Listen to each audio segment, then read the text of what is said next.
In this video tutorial, I'm going to share to you on how you can fix Itunesmobiledevice.dll missing on your Windows 11. So let's get started. The first thing that we need to know is the system type of our Windows. So go to the Windows search bar and type System Info. Click on it under the best match. Take note of your system type and then open a browser.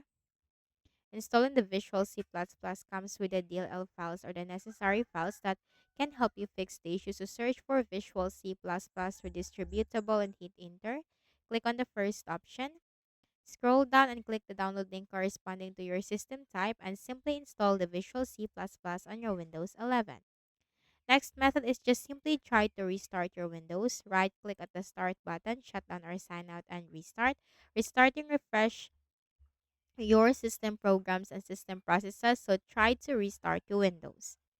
Next method is you need to also update your Windows. So click on the start button and then you have to go to settings.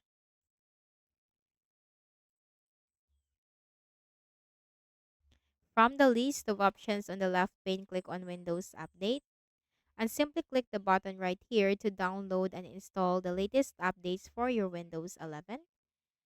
And if you have any other third-party antivirus softwares like Avast, McAfee, or Malwarebytes, just also try to temporarily disable any of the third-party antivirus softwares that you have installed in your Windows 11. Okay, so that's it. And I hope this video helped you. Kindly please do not forget to hit the like button and subscribe to this YouTube channel. Thank you for watching the video.